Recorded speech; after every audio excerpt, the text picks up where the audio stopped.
I did one podcast like years ago, and I was so nervous, and I like chugged a glass of wine before listening over.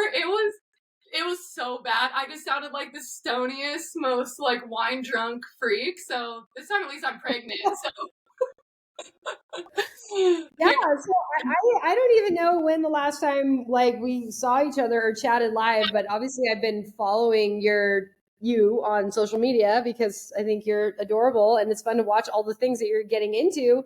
yeah. And yesterday, I think it was, or the day before, I saw a story of you like what are you, 38 weeks pregnant? Question mark. I just hit 39, so it was like just almost 39 weeks.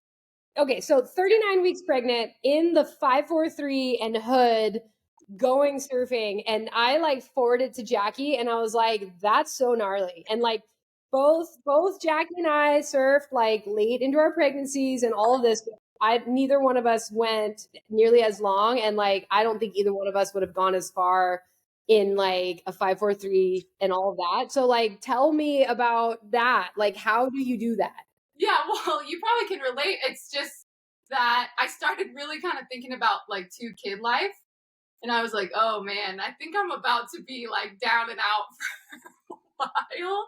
You know, like breastfeeding and all the attachment things. Like River's still literally like shares a pillow with me. So I just kind of got almost like anxiety that I was like, I think I need to keep surfing here because it's probably gonna be a minute. But no, I just felt it's weird. Like a few weeks ago, I mean, probably around like 35 or 36 weeks, I was almost more uncomfortable. And then I just hit this weird stride where I've like felt really good. And I was like, I feel good. And I've like, you know, thought about my ego with it. If it's like, am I trying to surf, you know, so long to be able to say I did? But I was like, I honestly feel pretty good. So I was like, I'm just going to knee paddle out and see what happens.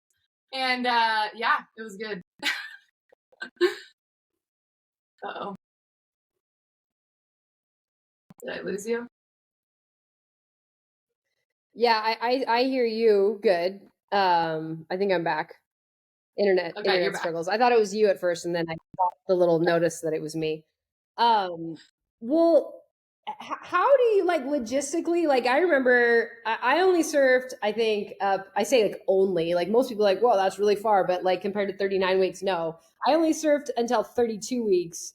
And partly because like at that point I like went back to California for a few weeks and I was just not about to do it in the wetsuit. But I noticed that like, you know, the bigger the belly is, it's just like logistically hard to do it. And so I found for me, it was easiest to be on like a fat shortboard where I could like sink the board and take the pressure off the belly. But I see you riding a longboard. Like, how do you even paddle? Dude, yeah, knee paddling, I don't know. The knee paddling worked. I was on a 9.6, like my big log. But yeah, I mean, I kind of felt like I was up pretty high.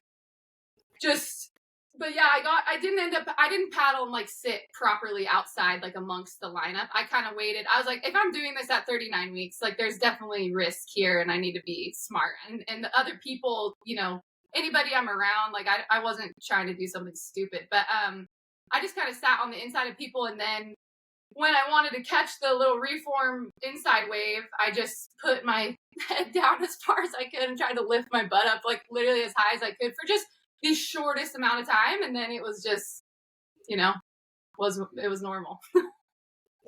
So yeah, because like even knee paddling, I feel like the belly doesn't fit. Like the knees are there, and then you got to have like super long arms. Again, this pregnancy too, I think I was bigger with River. And this pregnancy, I mean, she's measuring fine, but I think my belly feels like it's definitely like all baby. You know, it's not, I don't know. It depends, like if I ate a big meal, it seems like it's bigger. But I don't know. It somehow worked, and I was tripping out when I was sitting out there because I was like, this is so crazy that I could go into labor, like, you know, by that point. I was like, that'd be sick, an ocean induction. Yeah. Sure. But yeah, it somehow it worked. But yeah, I totally agree with the shortboard thing, because this pregnancy, I have my favorite shortboard, and I surfed that, you know, as much as I could up until maybe like, yeah, around 30 weeks. And that felt so much better than longboarding, just to have your belly kind of more in the water. And yeah, so. And what about the wetsuit? Like, are you wearing your normal wetsuit and it's just like able to Yeah, stretch to accommodate the it belly? just stretched. But yeah, I didn't put on booties because I wasn't about to bend over and do that. I was like, it was so cold. I could barely get out of it. Yeah, it was freezing, but it was so worth it though. I literally was like, it could be, who knows how long it'll be till the next time, and it was well worth it. I was super proud of myself. Yeah, amazing. And it facilitated or like encouraged me to reach out to have this conversation, which is really fun too. So, And I um, mean, at your surfing videos pregnant, because I was always, because the midwives and all these people are like, everyone wants to talk you out of it, and you have to, I feel like being a surfer, better, your body and yourself and that limitation more than like a doctor or midwife is going to be able to tell you in terms of like the surf thing. But I remember looking at your videos, I'm like, oh, Holly's done it, I'm gonna try. it's fine. Well, let's talk about your pedigree as a surfer because obviously, like for somebody who has only been surfing like a minute, like it's going to be a different Exactly. recommendation for them to surf pregnant. But you have been surfing a long time, so talk about where you grew up and how you got into surfing. Yeah, well, I grew up in Southern Oregon, where Reese's from, and yeah, I grew up inland. There was no ocean life, anything going on for me until I moved to Humboldt. And yeah, I guess I got into surfing. I moved to Humboldt when I was 17. I graduated high school a year early and just had a very tumultuous first year living here, like just full on hot mess for about 17 to 18. I was like living on all these pop farms and not going to school and partying. And then just had this like come to Jesus moment that I needed to clean my life up and do something better with myself. So I decided I really wanted to learn to surf. And yeah, so that was around 18, 19. And then there was a few people I knew here in Humboldt who had surfed. And so, yeah, I got like a $30 wetsuit in Crescent City. It was like a shitty old 4.3. And then I had a 7.6 like fun board. And we'll have to attach the pictures, but I've told this story at Surf with Amigas that the first day that I paddled out, I literally knew so little about surfing. I was wearing shoes because I was so scared of like my feet touching marine creatures, and I thought they were interchangeable with booties. So yeah, must have been 2012 or 2013. I was around 19 at the time, and yeah, it was a long journey to even it took me years to like, I feel like actually ride a wave from trying to learn here, because I didn't want anyone to help me and I wanted to do it all on, way too small of boards. So. And so, like, what prompted you to decide, like, I'm going to learn how to surf? Because it's not like you're talking about like a, San Clemente or Huntington Beach or a place like that where surfing is such a big thing. I mean, obviously Humboldt, a lot of people surf there, but I still feel like it's not maybe like the primary culture. And how did you actually, like, did you just go by yourself? Like, Yes.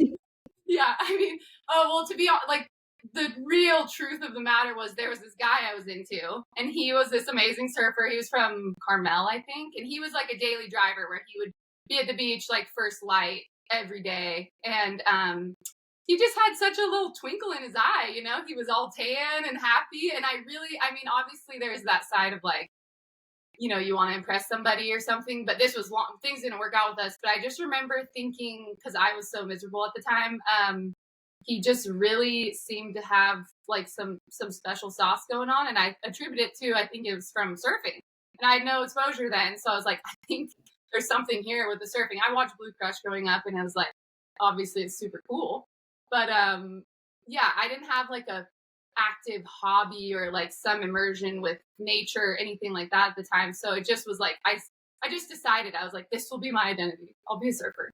But yeah, I did go the first year. I had no friends who had surfed or surfed at all. I just would find, Googling where to be when, and attempt to get out if I saw anybody out. That was kind of like my beacon. I was like, if there's people, I'll try to be there. And I was such a nuisance for like a few years, just trying to follow the pack. And yeah, but it was. As a beautiful, 19-year-old girl that is, as you would say, a nuisance, like there must have been people in the water that started to notice you. Like somebody must have seen the girl in shoes and been like, oh my goodness. Yeah. I think the shoes was just a one-time deal because I was just but no, I mean, yeah, I remember, I think people really saw my tenacity for it because I remember there's actually some friends I still have today where there was a wave where I was just getting so worked, like thrown over backwards over the falls, and I would keep paddling back out, and they would like clap for me when I would come back out because it was just, I don't know, I just had such little, exposure as to what to do. But then learning to surf in Humboldt, because it's so gnarly, you definitely are like kind of in survival mode right off the bat. It's not like paddling out to like Rincon and there's like this organized perfect wave. It's like you could get really hurt and you need to be smart with what you're doing. So I did take it serious. But yeah, eventually I felt like I did become friends with a lot of surfers quickly because people saw I was not going anywhere. Right, you gotta help her because she's not going away. Yeah, it's so funny now because I feel like there's all these, older guys and gals and people, and it's fun to reminisce because, yeah, they were like, you really put yourself in some precarious situations, like really early on. So, but yeah, it's been a great place to learn to surf just with like grit, I guess. And did it end up giving you what you had hoped for as far as like the twinkle in your eye? Oh, I would say, yeah, I think it literally from that, if you could have met me, high school, middle school, high school to that point that the dial changed. I mean, it was like a complete life overhaul.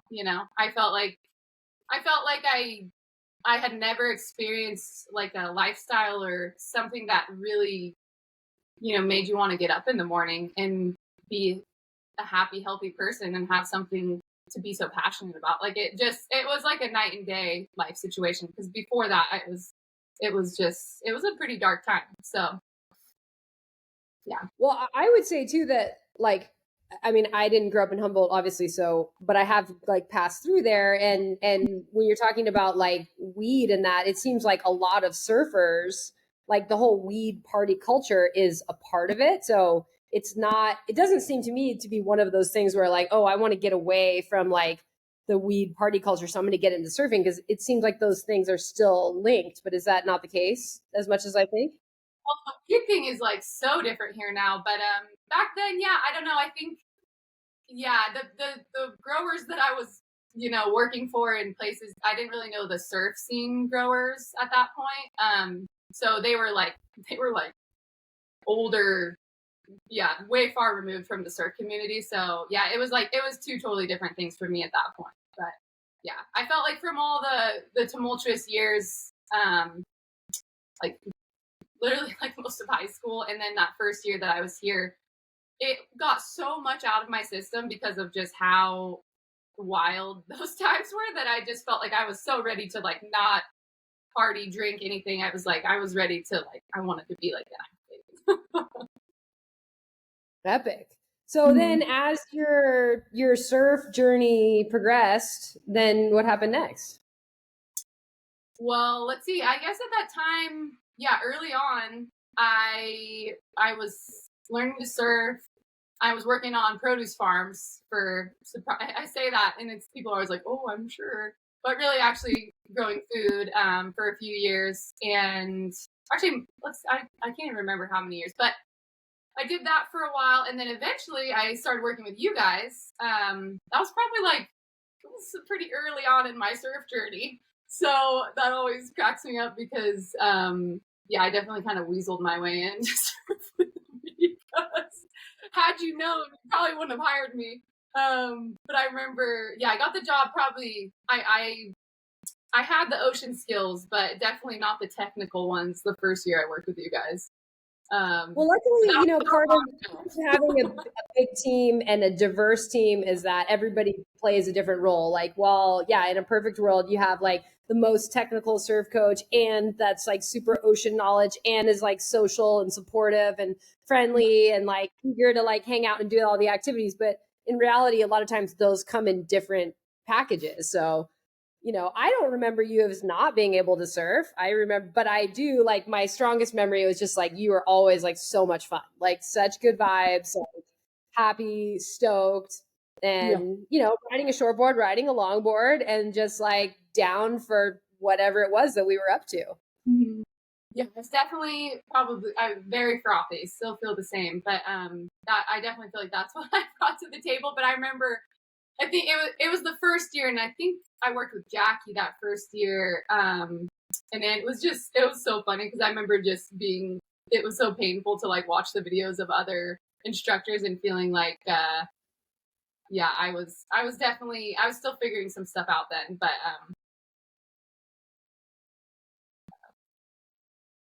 I think we're back. okay, sweet. So say again, Oh or yeah. like, Yeah, during that time, yeah, I definitely feel like I was super excited to be there coming from Humboldt because it was like, I mean, that was insane just coming off of surfing here and then being like, oh my God, it can be so easy and fun.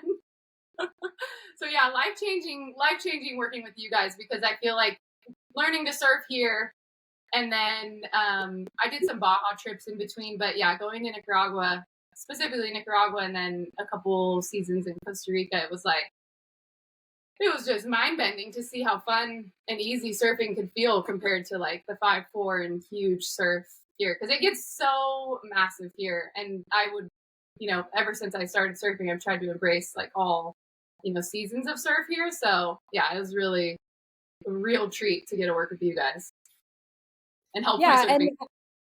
and I know that like some of our instructors kind of like get a taste of this lifestyle of living in warm water and warm waves and just like the fun like supportive girl vibes and like traveling tribe, and then we like suck them into like that lifestyle. But eventually you decided that you wanted something different for yourself. So talk about what that decision was like. Like, did you ever consider just keeping on the warm water surf instructor gypsy lifestyle train? Well, yeah, for sure. That first year, so the first year I worked with you guys, Jack and I, my now husband, he and I met or started dating like probably 5 months before that first season. And he was like way more settled down kind of guy. Like he kind of makes jokes that he has moss growing behind his ears because he doesn't leave the North Coast very often. And I was like it was a really hard decision because I ended up, I think that first season I worked, it was like 5 months I was in Central America. And I totally I was like, I want to live here forever. And yeah, it was this huge, I don't know, it was a really interesting time in our relationship and then in my life. But yeah, I ended up coming back to Humboldt, continuing to work on farms, and I really love growing food and stuff. So that's always been something I love doing here. But yeah, working those seasons, it was amazing, and I could always see the two sides of the coin of what it could be like if I stayed longer and what that could do for my surfing. But yeah, Jack and I's relationship definitely always kind of anchored me back to Humboldt. And yeah, I've just always wanted to raise a family and grow food and stuff and do that whole thing. So it was really like the path was more clear here for me with that. So Yeah, that makes sense. I mhm. remember too, like at a certain point in my life, like feeling like I want a garden and I want a dog, and Yeah. I want to put down roots and be able to like be in one place. And the Mhm. how like both lives have their appeal, but there is something really nice about that too. Yeah, and Humboldt, like I've always, a lot of people here say it's like from maybe like early December through end of March and April is when you're like, all right, let's get out of here.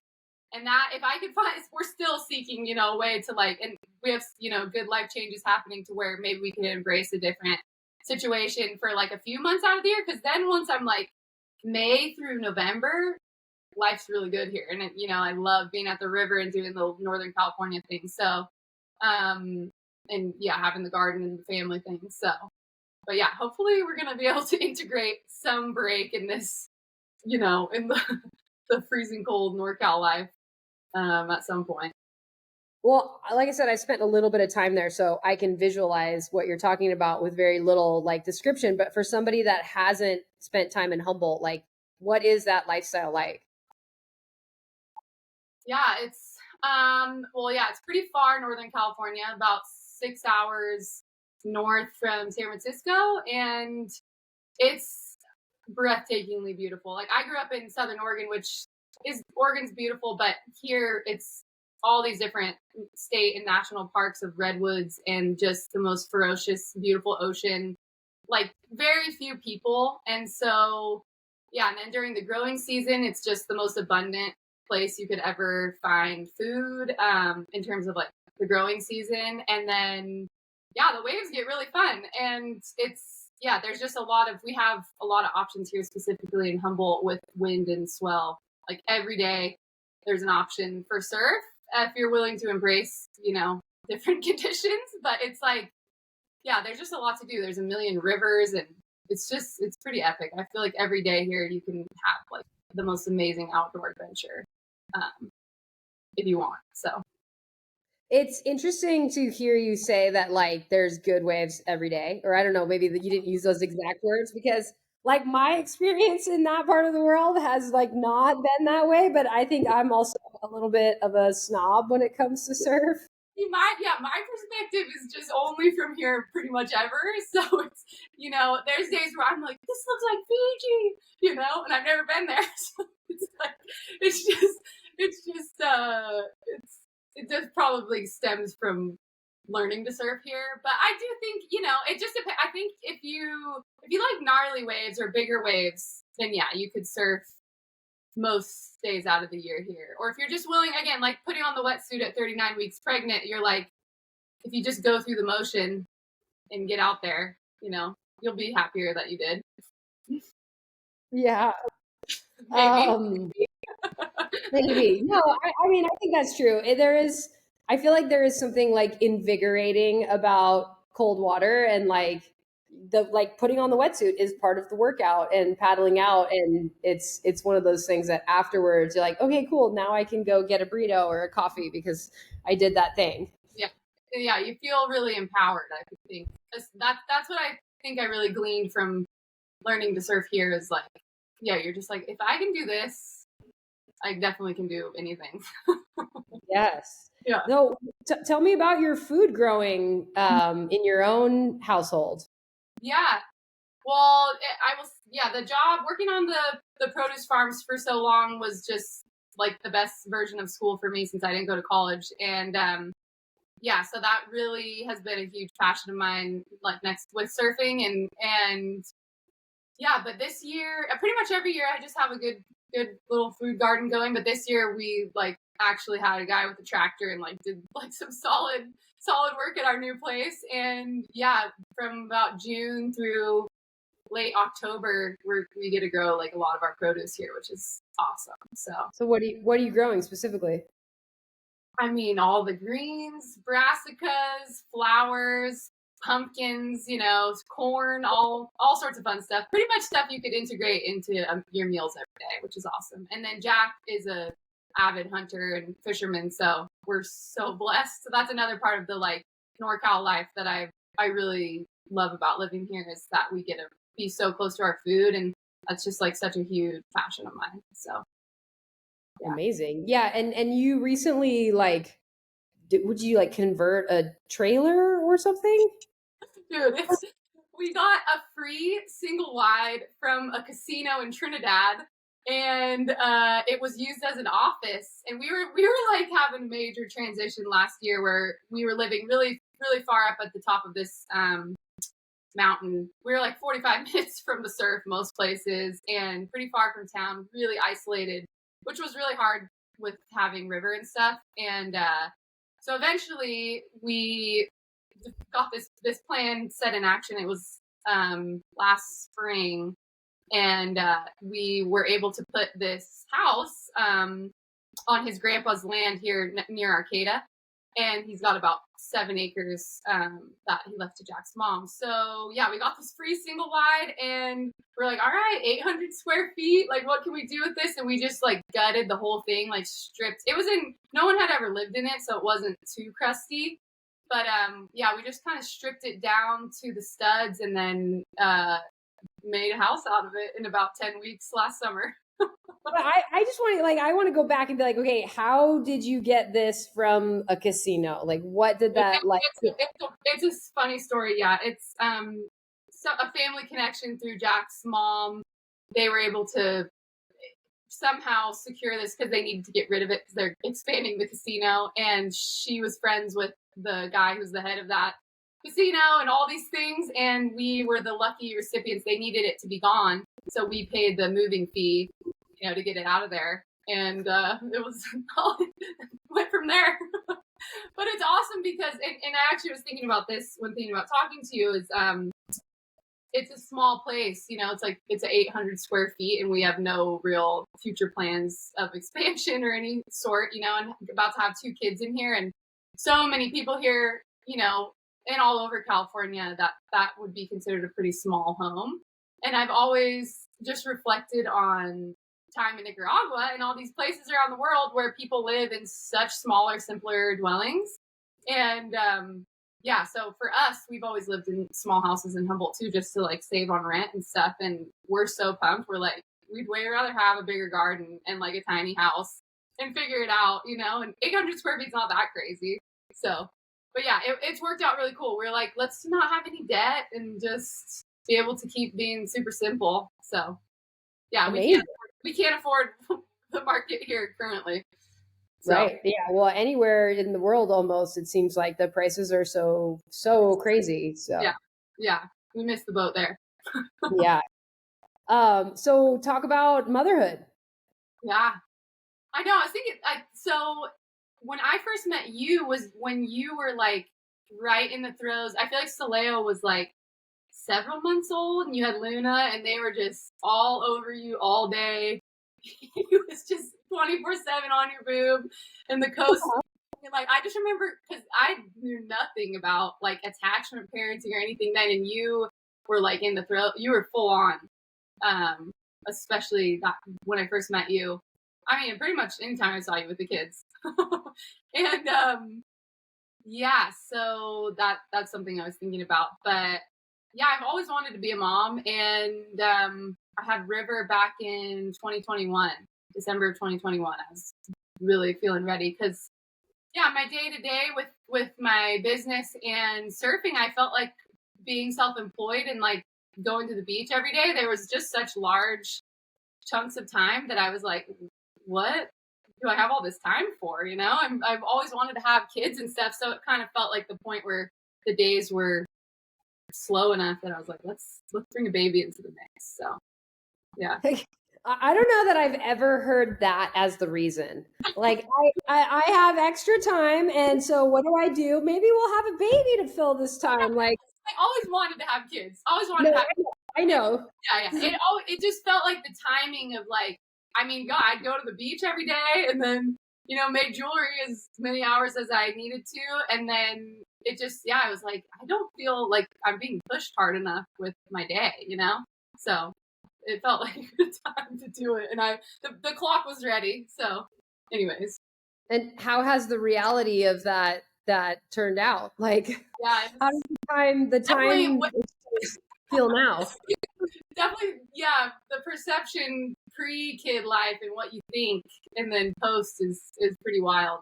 So because River, he's 3 now, but yeah, I'm grateful that we have like a very simple lifestyle, which helps, and the flexibility, which is really nice, because I think about people who have kids who have like serious 9-to-5s, and like have to figure out the childcare thing like within 3 months because they don't get maternity leave and having to go to a desk job or something. So I feel super spoiled in that regard, because I cannot imagine parenting like after a full day at an office somewhere or something. So, but yeah, yeah, River, he's 3 now, and it was awesome. I surfed through that pregnancy with him and was super excited, and then I had a really great birth experience.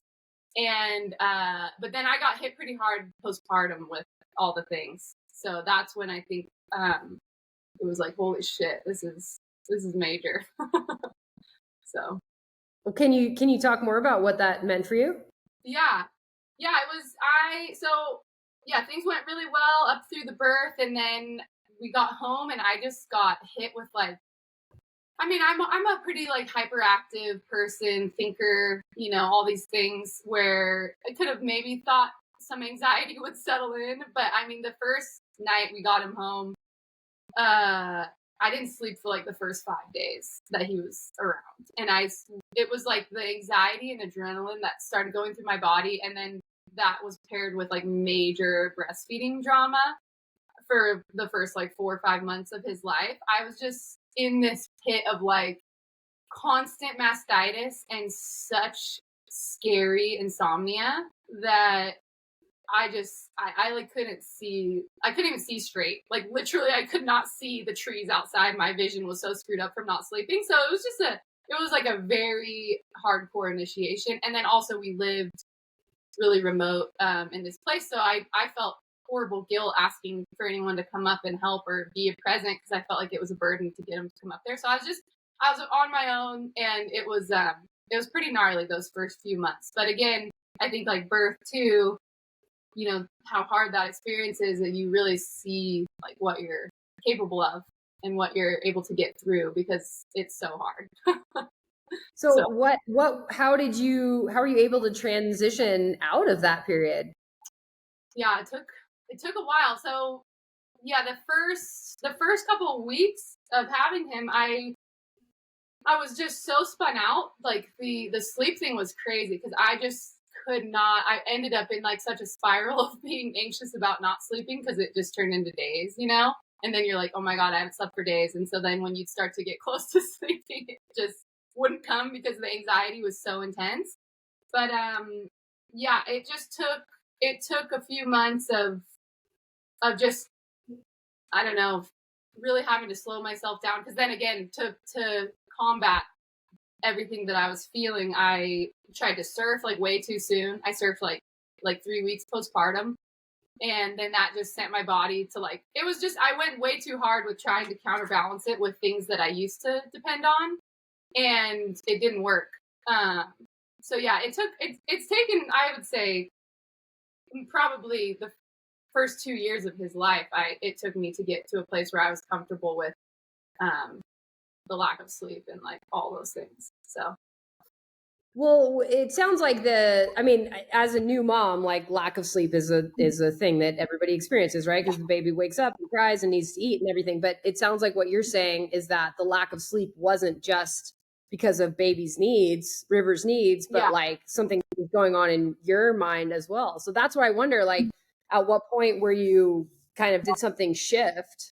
Or was it just like a little by little, just 2 year process of like getting a little bit better?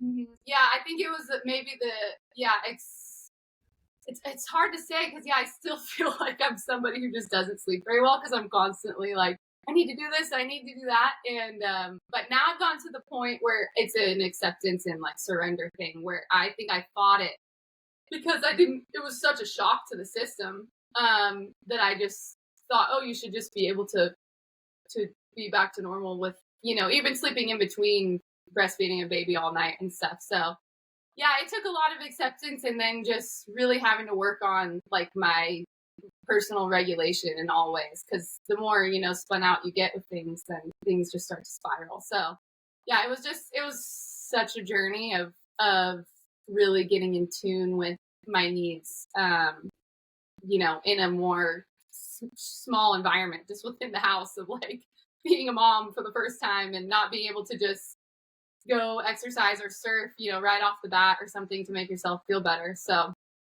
yeah, it was a reckoning for sure. So what were you able to turn to? Yeah, well, I feel like it just turned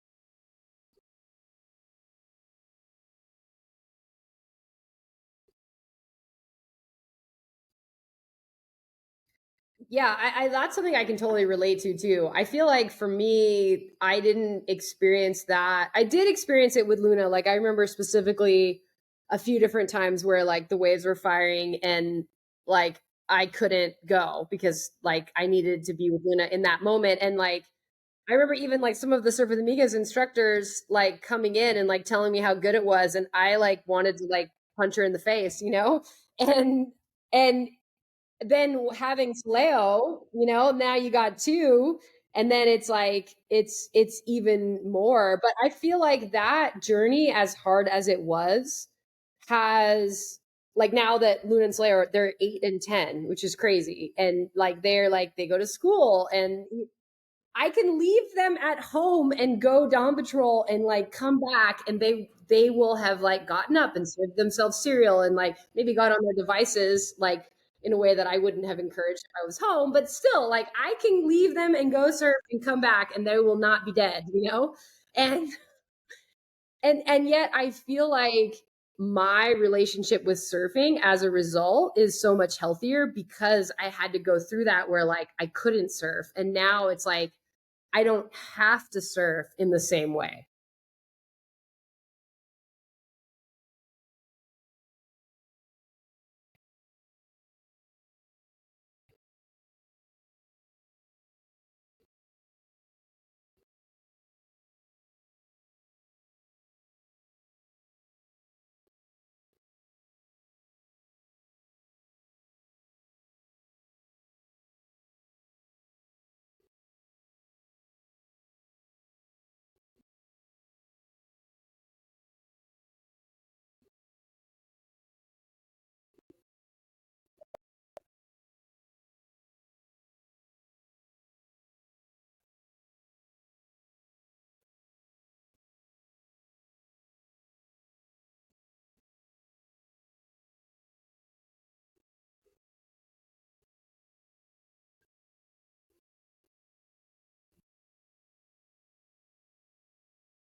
That's awesome.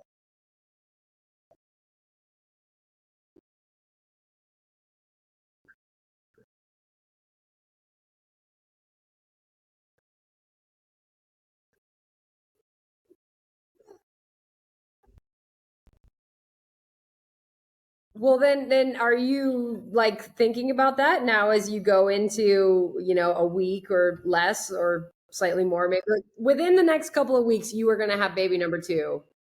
And so how do you feel like you're more prepared or like approaching that differently?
Yeah, I think about that with like reading books. Like That was like, I used to, when I was young, before I had kids, I used to love to read. I still love to read, but I used to actually like give myself the time to like lay on the couch or in a hammock or whatever and like read books. And I really miss that. And I feel like now the only time I have to read is like in the bathroom in the morning. And there's not, I don't give myself that long, but sometimes I'll be like, I'm still in here. I'm like reading, like reading chapters, but like it's like that. It's like, okay, I've gotten surfing back. I can like surf a bit now because I feel like I need that for my like physical health and mental health. But like I look at like then the next step is I'm gonna go back to that feeling of like I have enough time to like lay on the couch for an hour, read a book. I can't wait.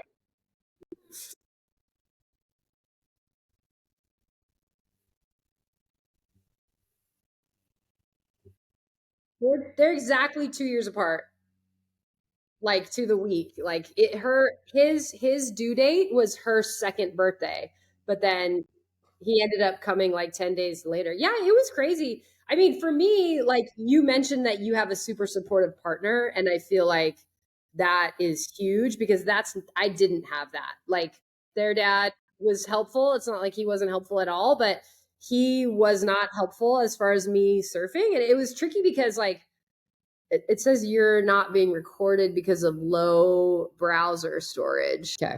Seems like it's working, question mark? But yeah, what was I just saying? I think, yeah, there's been some funny seasons where like I've made the joke where I would just be texting Jack. I'm like, I'm gonna go exercise, okay? Because I would think of people who go to the gym, as like a daily thing. I'm like, hey, they're like driving to the gym, they're going to work out, and that's their thing. We have friends who that's their everyday thing. So there's been times where I think I don't want to say overindulging, but I've really like milked his kindness and acceptance for my surfing addiction. And yeah, so there's been a couple, we like joke about it now, but yeah, he's like, oh yeah, you're going to exercise today, that's what you're doing. Because there's been actually a couple times where I like wouldn't tell him because I felt kind of bad because he was so nice about it. Well, I mean, you have to, it's not really something you can easily hide, right? No, definitely not. I would tell him after, but yeah, I think it's also the side too of like, and I wonder how you feel about this, but of like two people, because he's been surfing since he was little, and I think, yeah, he loves to surf, but he's a little bit more chill about it now because he's been doing it for so long, and he has other things like he loves to go fish and hunt and all these things. So it's funny because I'm like, if his froth matched mine, I don't think it would work. You know? Yeah. There wouldn't be enough. I don't know. At least with the little kid phase of life right now, I would definitely be like surfing a lot less. So I feel super spoiled. I like how that works for us at least. Yeah, that I actually like joke with like some of my exes that like were serious brothers. I was like, we never could have had kids together, and they're like, yep, you're probably right. Yeah, exactly. Yeah. But I also want to hear about your jewelry business because I feel like I remember right when you started that, and we're like talking about like the side hustle, and how's that going now? Yeah, it's great. It's I guess that was, yeah, close to like 2016 I started because I was farming making like $11 an hour, and it was rough. So I was like, I need to find a side hustle, and started making jewelry really casually. And then yeah, I've just stuck with it for the last 10 years. And it's evolved to being this really awesome self-sustaining business for me where I have a little shed studio, and it's probably, I would have never imagined back then how awesome of a job it would be with having kids, because I can like literally just work any part of the day that I have the free time, like after River goes to bed or while he's at school, or even before, just Jack and I trading off a lot. But yeah, I make handmade jewelry, and it's all very like ocean inspired, and it's been great. I have a lot of like wholesale customers and stuff that help sustain me, so I don't have to really push it too hard. So How did you get into that? Like, what made you decide like I'm gonna make jewelry? And did you ever think that it would get to the point where it is like your full-time gig? yeah, I always used to go, you'd go around to different local shops and stuff, and you'd see like different handmade things that I'd want to buy for my mom or something for Christmas. And it was like super expensive. And I usually didn't like how it looked because it was like overcomplicated and stuff. I'm like, I want to make just something simple, you know, a pair of earrings that are just like a little piece of abalone and a bit simpler. And then, yeah, I've always loved doing like tangible work. So farming and stuff, you know, doing something with my hands. And I've always felt like a pretty creative person. So yeah, I just started messing around then. And the first few years, you know, it was a very, again, like surfing, the learning curve and just self-taught is a funny thing to look back on. But yeah, now I've refined it and it's stuff that you can wear in the ocean. And yeah, I'm so grateful for it because to have something that, yeah, it makes me income that I want to make. I feel so blessed to be able to have that out of a little shed in the backyard. And how are you mostly distributing? Is it like little boutiques or like farmers market? Yeah, Or are you I have like probably it's dwindled since COVID. I feel like because retail has gone down, but I have probably a dozen consistent wholesale customers of different shops, like around a lot of them here in California, and then several more across the U.S. And then just a really awesome customer base for my website. So if I really put stuff on there, I just have consistent enough orders, which is great. And then I do like local events and stuff here, which is also a nice little boost of getting it out there. So, and is it at a level right now that you're happy with? Or are you trying to push it or with it, yeah, it's like I wish I could say I was more ambitious with like trying to grow the business, but I'm like a just enougher with here. So then I can, you know, I'm like, what's the goal? And as long as I stay within range of that, then I get to have this, because I really do it, you know, because I love it and it's awesome. And I don't really, scaling it freaks me out. Imagining trying to have somebody else make it or something, then that's just like more management. It seems like less free time. So yeah, for now, because our life is so simple and we really do keep our overhead pretty low, it's great. So yeah. And how is that going to go with baby number 2? Like, have you like been working a ton so that you can take some time off? It's a huge question mark because but I do feel like when River was like those first 6 months, because man, they like sleep so much. I'm hoping I can, you know, kind of push it production wise. Well, but we'll see. I have no clue how fried I'm gonna be. But yeah, I've just been trying to squirrel away as much as I can. And yeah, we'll see. I have no idea what's gonna happen. I feel like it's gonna slow down substantially. So, but I'm all right with that. It's again just accepting the season of life that we're in. And Jack this is the first year he hasn't been commercial fishing because he's pursuing city fire stuff. So I'm like, that'll eventually when he's doing that, then it'll create a little different dynamic. So yeah. Do you want to talk about what it's called and how people can find it for anyone interested? Yeah, it's called Sea to Seed, and it's inspired by those years of farming and then spending time in the ocean. I didn't know exactly that it was going to turn into a jewelry business when I came up with the name, but yeah, you can find it at Sea to Seed on Instagram. Epic. Yeah. Awesome. What else? Is there anything else that we want to like chat about? I feel like we covered kind of all the things, but only thing is that I'm so ready for a warm water surf trip. Coming down there to hang out with you guys here in a couple years, probably.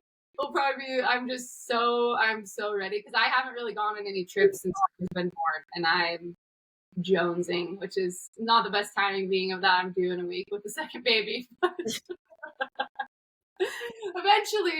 Eventually I'll be back into warm water. Yeah, you got to bring the family. Once the little girl is 2 or something, you got to bring the family down to southern Costa Rica and get River up in warm water. It blows my mind. He's a frother, which is so awesome. Like he, for the first time ever the other day, we were just at the beach, like digging a sand pool and hanging out, and he like took his little boogie board, full free will, went out and started paddling out on his own in this little bay wave. And I was like, yes. And he was like, it was so cute. He totally did it like all on his own. I wasn't like, go paddle out, bud, or go swim. He just he just went, and it was so cute because his understanding of catching the wave is he would like try to stand up on the boogie board, and then when it would like the little waves would hit the board, he'd be like, I caught it.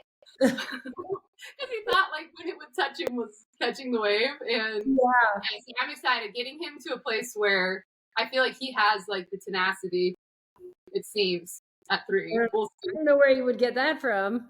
Yeah, exactly. Oh, Dude, that's so rad. I'm so glad we got to connect before baby number 2 comes. Yeah, wish me luck. Yeah, absolutely. I'm better you than me. And the whole time that, Jackie just had her second baby, and the whole time she was pregnant, I was just like, so glad that's not me. So glad that's not me. That's what I keep telling Jack. I'm like, dude, we better buckle up because this feels so chill right now, and I don't think it's going to be that way. And I'm probably going to be so grumpy and like all the things.